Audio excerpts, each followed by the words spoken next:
On a bright but chilly morning in the middle of the city's financial district, where glass towers scraped the sky and expensive cars hummed along polished streets, a little girl with dusty cheeks and tired eyes pushed open the enormous doors of the Grand Crest Bank. Her name was Aria Nolan, and her small hands clutched a worn-out card the way someone holds the last piece of hope they have left in the world. Sunlight poured through the tall windows, but even in all that brightness, Aria looked like a shadow, fragile, trembling, and very out of place among marble floors and towering columns. And as she stepped forward, heads turned, not out of kindness, but out of confusion, surprise, and a touch of judgment. All she wanted was simple. She wanted to check her balance. If you believe kindness can change someone's life, and if you stand for second chances, please take a moment to like, comment, share, and subscribe to Kindness Corner. Your support helps us spread more light in a world that desperately needs it. Aria's journey to that bank had not started with courage, it had begun with desperation. She had spent the last 2 days wandering the city with only a few coins in her pocket, wearing a torn gray shirt and jeans that barely fit. Her mother had always told her, before she passed away, to keep the little white bank card safe. Aria had held onto it for years, never knowing if it meant anything.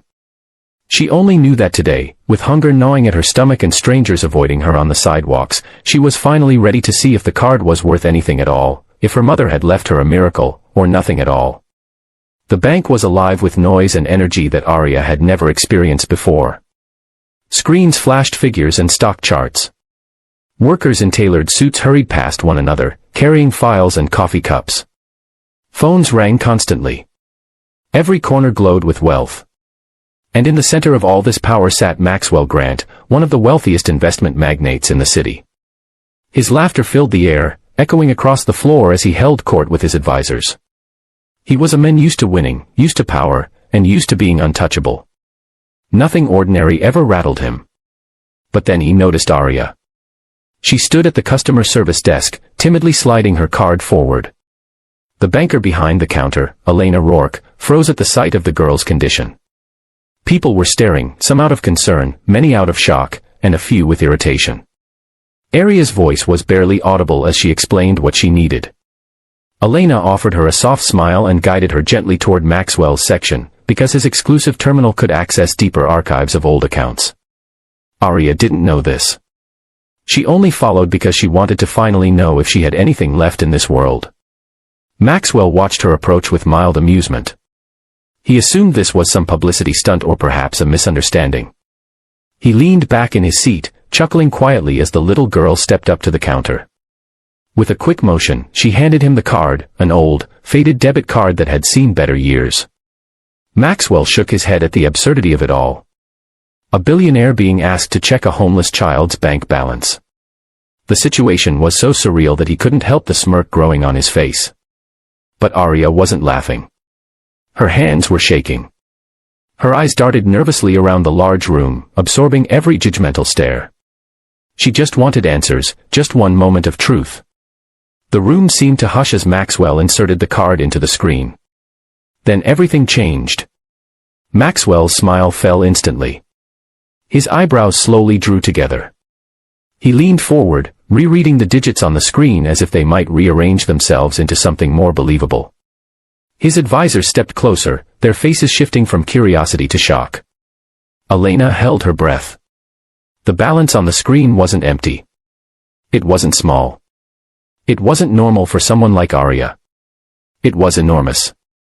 Aria's mother had once worked at a small community center where she met a kind-hearted entrepreneur named Victor Hale. He was childless, aging, and grateful to Aria's mother for caring for him in his final months. Without Aria or her mother knowing, Victor had created a trust fund in Aria's name, a fund that grew year by year, untouched, accumulating interest and investments that Victor had set to continue even after his passing.